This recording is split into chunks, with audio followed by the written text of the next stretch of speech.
Hello everyone, मैं आपका host और दोस्त आकाश ऑल इंडिया स्टूडेंट्स कम्युनिटी में आप सभी का स्वागत करता हूं। दोस्तों, कल हमने स्टार्ट किया था गुलाम वंश, जिसे हम ममलूक वंश भी बोल देते हैं। इंग्लिश में हम इसको स्लेव डायनेस्टी भी बोलते हैं। आज हम पढ़ने वाले हैं खिलजी वंश, और मेरा ये वादा है एक भी क्वेश्चन जो आज मैं पढ़ाऊंगा खिलजी वंश से, अगर आपके एग्जाम में क्वेश्चन आता है तो एक भी क्वेश्चन यहाँ से बाहर नहीं होगा। बस ध्यान से आप सारी चीज़ों को जो मैं बोल रहा हूँ उसको ध्यान से सुन ले। वीडियो में क्या दिख रहा है और क्या मैं अंडरलाइन कर रहा हूँ उससे इंपॉर्टेंट है आप मुझे ध्यान से सुने।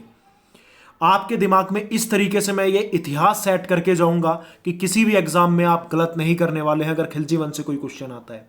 स्टार्ट करने से पहले एक बार थोड़ा सा जान लेते हैं गुलाम वंश के बारे में कि हमने कल क्या क्या पढ़ा था। मोहम्मद गोरी था, भारत पर आक्रमण किया। वो यहाँ पर राज्य नहीं करना चाहता था, वापस लौट रहा था और अपना एक गुलाम छोड़ के चला गया और उसे राजा बना के चला गया, और यहीं से गुलाम वंश का स्थापना हुआ।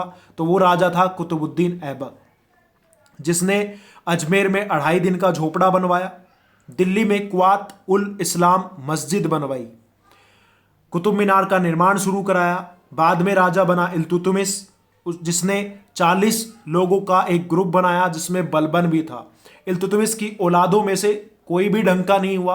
रजिया सुल्तान बेगम बनी, उसके बाद बलबन आया, और बलबन के बाद सबसे आखिरी राजा जो गुलाम वंश का हुआ, ये इंपॉर्टेंट है। सबसे पहला राजा कौन था? कुतुबुद्दीन ऐबक। और सबसे लास्ट राजा जो हुआ गुलाम वंश का वो था कैमूर्स, या फिर आप क्यूमर्स भी बोल सकते हैं। कैमूर्स जो है ये गुलाम वंश का सबसे लास्ट शासक हुआ, कैमूर्स। अगर हम बात करें कब से कब तक रहा गुलाम वंश, 1206 से लेकर 1290 तक रहा गुलाम वंश, और उसके बाद स्थापना हुई खिलजी वंश की। किसकी? खिलजी वंश की। दोस्तों, सिखाने वाला आपको बहुत कुछ सिखा सकता है अगर आपका प्यार और सपोर्ट मिले। अगर मुझे आपका प्यार और सपोर्ट मिल गया ना, तो मैं डेली चीज़ों को इस तरीके से आप लोगों के लिए करूंगा कि अपना बेस्ट दूंगा। बस थोड़ा सा प्यार और सपोर्ट बने करें। वीडियो कैसी लगती है कमेंट करके बताएं और शेयर जरूर करिएगा। तो अब शुरू करते हैं खिलजी वंश। खिलजी वंश, गुलाम वंश के कैमूर्स को हटाया गया। खिलजी वंश का सबसे पहला संस्थापक हुआ जलालुद्दीन फिरोज खिलजी, और 1290 में यह गद्दी पर बैठा। कब बैठा? 1290 में गद्दी पर बैठा जलालुद्दीन फिरोज खिलजी, और इसे ही खिलजी वंश का संस्थापक बोला जाता है। क्वेश्चन पूछा जा चुका है खिलजी वंश के संस्थापक का नाम, तो जलालुद्दीन फिरोज खिलजी। और उसने अपनी राजधानी बनाई दिल्ली के ही निकट, जिसका नाम था किले खरी। किलो खरी बोल सकते हैं आप। किलो खरी जो है इसने अपनी राजधानी बनाई। 6 वर्ष बाद 1296 में अलाउद्दीन खिलजी जो है गद्दी पर बैठा, और ये दिल्ली का शासक बना अलाउद्दीन खिलजी 1296 में। और सबसे ज्यादा मंगोल अटैक इसी के समय के अनुसार हुए, अलाउद्दीन खिलजी के समय पे। अगर अलाउद्दीन की हम बात करते हैं, इसका मूल नाम था गुरसास्प। क्या था? अली गुरसास्प। जैसे आपका घर का कोई एक नाम होता है ना, ठीक है, जैसे आपके कागजों में कोई और नाम होगा, आपकी मार्कशीट वगैरह में घर पे कुछ और बोल देते हैं, तो इस तरीके से समझो इसका जो मूल नाम था वो था अली गुरसास्प। और उसने सिकंदर द्वितीय सानी की उपाधि धारण की थी। जो उपाधि है ये बहुत इंपॉर्टेंट है। तो सिकंदर द्वितीय सानी की उपाधि धारण की अलाउद्दीन खिलजी ने, या फिर आप बोल सकते हैं अलाउद्दीन खिलजी सिकंदर महान की तरह चाहता था कि वो लोगों पर राज करे, लोगों को जीते, तो इसलिए खुद को ही इसने एक उपाधि दी सिकंदर द्वितीय सानी के नाम से। अलाउद्दीन खिलजी पहला मुस्लिम सुल्तान था जिसने दक्षिण भारत पर आक्रमण किया। इससे पहले जितने भी सुल्तान हुए किसी ने भी दक्षिण भारत को अपने अंदर मिलाना नहीं चाहा। तो अलाउद्दीन खिलजी वो शासक था जिसने दक्षिण भारत पर आक्रमण किया और उस पर भी कब्जा कर लिया, और उस पर कब्जा करा और उसकी सहायता की इसमें मलिक काफूर ने। किसने? मलिक काफूर। इसका एक गुलाम था अलाउद्दीन खिलजी का, मलिक काफूर, और उसने उसकी सहायता की दक्षिण पर कब्जा करने के लिए। अगर हम बात करें इसकी सबसे अच्छी जो नीति थी वो बाजार नियंत्रण नीति, जिसे हम मार्केट रिफॉर्म्स बोलते हैं। मार्केट रिफॉर्म्स में कालाबाजारी नहीं थी, क्योंकि एक तरीके से इसने क्या कर दिया था कि मार्केट रिफॉर्म्स में अलग अलग जगह पर छोटे छोटे जो है अपने, जैसे आप आज के टाइम पे क्या होता है, मार्केट रिफॉर्म्स को देखने के लिए मार्केटिंग इंस्पेक्टर होता है, उसी तरीके से उसने छोटे छोटे पदों पर कुछ तैनात कर दिए अपने सैनिक और पदवी दे दी उन लोगों को कि आप लोग इसका ध्यान रखेंगे। उससे काला बाजारी जो है एकदम रुक गई थी और जितने का सामान था, जितने का मिलना चाहिए उतने का ही मिल रहा था। तो ये इसका अचीवमेंट था एक। तो मार्केट रिफॉर्म्स की जो नीति थी वो लेकर आया था अलाउद्दीन खिलजी। अलाउद्दीन ने इनाम, मिलक और वक्फ भूमि को खालसा भूमि में परिवर्तित कर दिया। ये थोड़ा सा इंपॉर्टेंट सीन नहीं है, ना ही एग्जाम में पूछा जाता है, लेकिन यहां से जो इंपॉर्टेंट है वह पहला ऐसा सुल्तान बना जिसने भूमि की माप के आधार पर लगान निर्धारित किया। तो भूमि मतलब जितना जिसका भूमि है उसी के अनुसार जो है लगान देना होगा। ऐसे नहीं मुंह मांगा इनाम आपसे नहीं वसूला जाएगा, आपकी जितनी भूमि है उसी के अनुसार जो है लगान लेने वाला वो पहला शासक बना अलाउद्दीन खिलजी। आपने मूवी देखी होगी पद्मावत, वहीं से अलाउद्दीन की सबसे महत्वपूर्ण विजय थी 1303 ईस्वी में चित्तौड़ पर, जहां पे आपने रानी पद्मिनी या फिर रानी पद्मावती के बारे में सुना होगा, जो राजा रतन सिंह राठौर की पत्नी थी। तो जो रानी पद्मिनी थी, तो चित्तौड़ को जीता था अलाउद्दीन खिलजी ने। किसने? चित्तौड़ की सबसे महत्वपूर्ण इसकी विजय मानी जाती है अलाउद्दीन खिलजी की। अलाई दरवाजा, सीरी का किला, हजार खंबा महल और आप बोल सकते हैं जैमियत खाना मस्जिद, ये बनाई गई थी अलाउद्दीन खिलजी द्वारा। अगर आप लिखना चाहते हैं लिख सकते हैं। अलाई दरवाजा का निर्माण किसने किया? अलाउद्दीन खिलजी ने। अलाई दरवाजा, हजार खंबा महल बनवाया था अलाउद्दीन खिलजी ने, हजार खंबा महल। जमायत खाना मस्जिद, ये भी अलाउद्दीन खिलजी के द्वारा ही बनाई गई थी।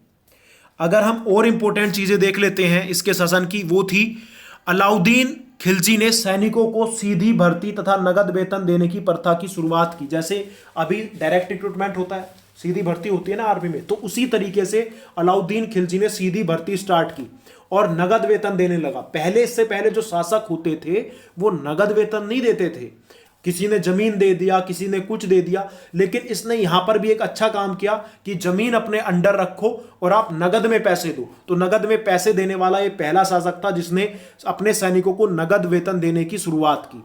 दूसरा, इसने चेहरा और दाग प्रथा स्टार्ट की। अब सवाल उठता है ये चेहरा और दाग प्रथा क्या थी?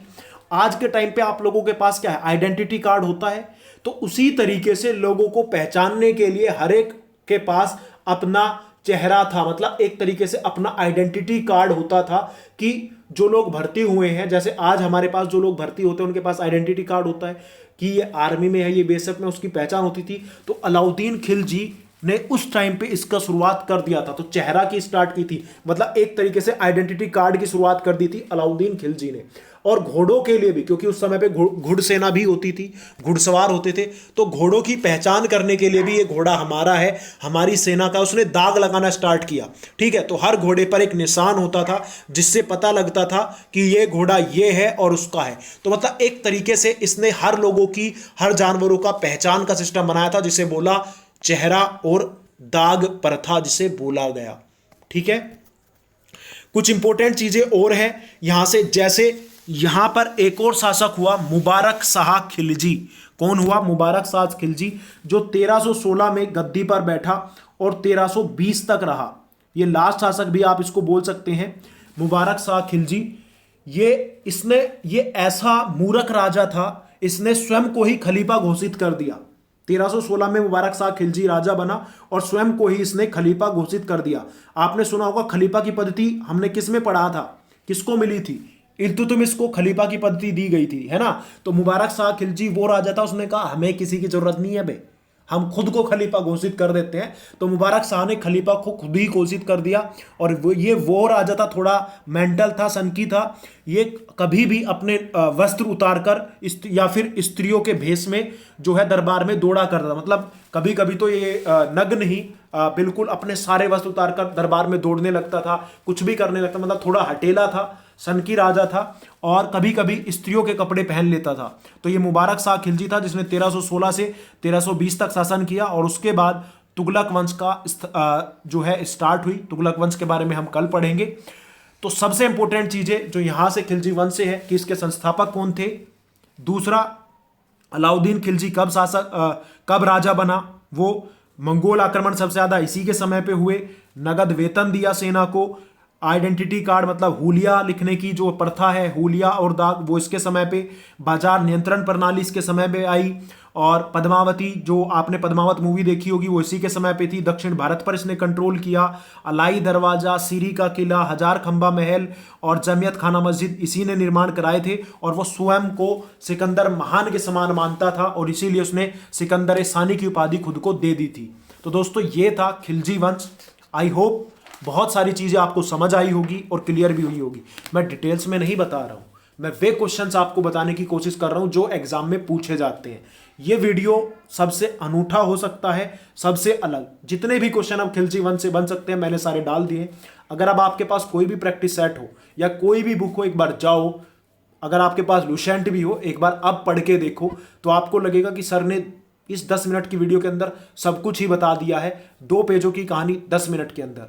तो ये बहुत ही इंपॉर्टेंट सेशन है आपके एग्जाम, आप किसी भी एग्जाम के लिए प्रिपेयर कर रहे हैं, एसएससी लेवल तक, हर एक एग्जाम के लिए आप लोगों के लिए आप बोल सकते हैं क्रीम आपको मैंने दे दी है। बस इसका फायदा उठाना। और वीडियो लगा कैसा कमेंट करके जरूर बताना, कमेंट करना जरूर, और अपने दोस्तों के साथ शेयर भी करना। और अगर जिन लोगों ने सब्सक्राइब नहीं किया है उनसे ज़बरदस्ती सब्सक्राइब कराना। Thank you. जय हिंद, जय Bharat, take care, love you all, bye.